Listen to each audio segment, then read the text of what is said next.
Treasury has transferred bills to notes, meaning they're raising money on the longer end of the Treasury market and locking in higher rates for 2 to 10 years now. And since less bills are coming to the market, less reverse repos are draining, but the dollars are draining from somewhere else because it's a zero-sum game. 15 countries in Europe are in recession, including the euro area as a whole. Silver stocks are at an all-time low relative to the silver price. And I'll show you what happened the last 2 times that silver stocks were at an all-time low relative to silver. And we're going to take a trip back to the 1970s and remind ourselves what was happening there from 1974 to 1979, when actually, on net, the silver price did not move at all. And then all of a sudden, it did. In today's market recap, global silver demand forecasted to rise to 1.2 billion ounces in 2024.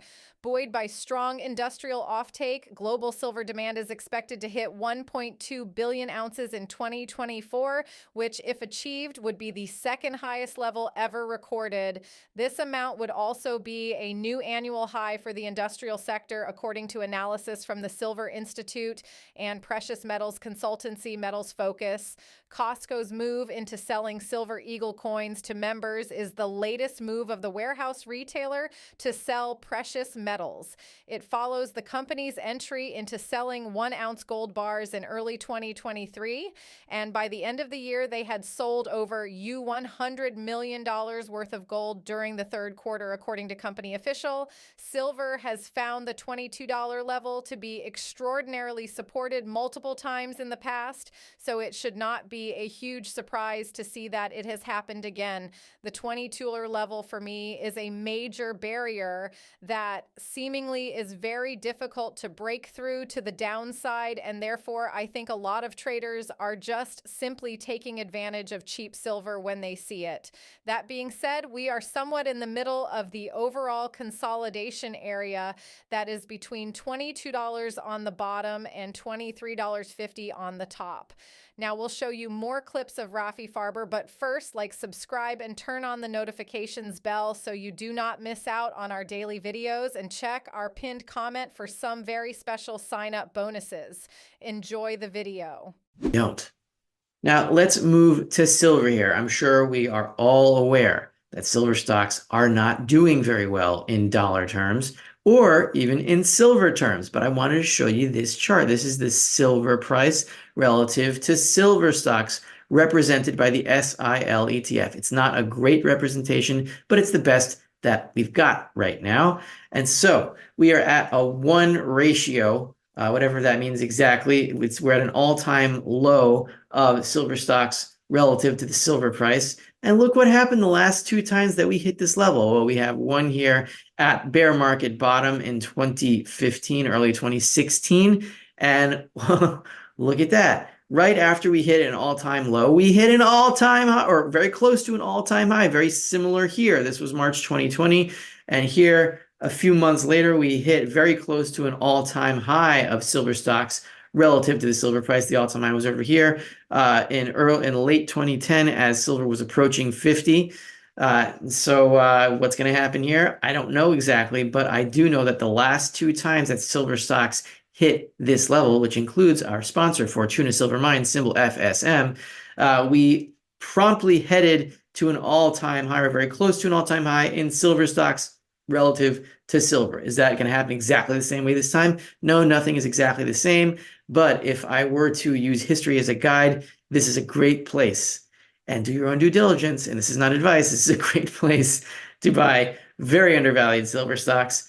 And this time, in the end game, whenever that happens, we are not going to go back down because things are going to be repriced in silver terms as the dollar takes its final plunge of death. Now, I wanted to relate to the excruciating time that silver has been having, especially since 2020, when we saw that the dollars were being printed like they never before in history. And still, silver has not done much since 2020. It's basically stayed the same. And so I wanted to go back to the 1970s. This chart is courtesy of Gold Charts R Us. It's a great site.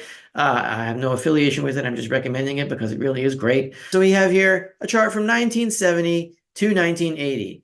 And the chart ends at December 31st, 1979 here. And so we don't see the final moonshot here from about 25 to 50. So from this point, silver doubled in about 3 weeks. So we have here 1975. Here's where Nixon took us off the gold window, took us off the last vestiges of the gold standard, and silver did not react very strongly immediately. This is about August 1971 over here, and we see silver heading down into 1972, but then it started to climb from about, let's say, $1.75 to a parabolic top of about $6.25. So that's 4 times, 5 times, close to a quintupling of the silver price. And look at that. All the silver stackers started to go into silver and say, oh my God, look at that. We're off the gold standard. Silver's going to moonshot. And then we had a double top here. This is very similar to what we saw in silver squeeze. Let's say this was the August 2020 top and silver squeeze was February 2021. So there's another parallel over here. And then for 2 years, silver headed down into 1976. From early 1974 into early 1976, we hit a bottom. 2 years. And silver stackers are like, what's going on? Nixon took us off the gold window, took us off the gold standard. Why is silver going down? And then it started to climb slowly back up, but it took another 1, 2, 3 years until 1979 when we hit $6.25 again from 1974 to 1979, 2 months less than 5 years. And it was excruciating for silver stackers. And then look what happened. We all know from 1979 to 1980, silver went from about $6 to $50. Now look what's happening now.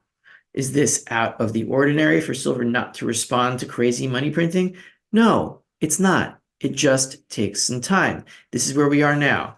We hit a high in silver over here in August 2020. We had a double top during the silver squeeze movement of 30. And then it took 2 years for silver to bottom in August of 2022. August 2020, August 2022. Bottom in 2 years. And now we have had 4 excruciating years of silver not reaching 30, a bottom here, and we're slowly moving back up here, struggling against the 250-week moving averages, and we're going to hit 30 again. And once we do, I believe history will repeat itself. Does it mean it's going to take another year? I'm not predicting that, and I'm not rescaling my time horizons here. I'm just saying that this is historically accurate, and there is historical precedent for what is going on now, and it is very frustrating. As much as our emotions want to tell us this is a rigged game, and this is not fair, and something is wrong with the silver markets, and this has never happened before in history, it makes no sense. Well, in fact, it has happened before in history. It makes a lot of sense, and it's going to end. Exactly when? I don't know. But we are 4 years into this. In the 1970s, it took 5 years. We're in the same patterns now, and there's no reason to think that it's not going to happen again. It doesn't mean it has to repeat exactly. It doesn't mean that it's going to take 5 years this time. But in order to survive the end game, we have to know where we are in history. Stay calm, keep stacking. End game is coming. And when it does, silver will be remonetized, not by central banks, but by we, the public of the world. What do you think of today's episode? Is Rafi Farber doing a proper forecast, or is this all nonsense? Are gold and silver wildly undervalued, or are we going to continue to be stuck in the middle of nowhere?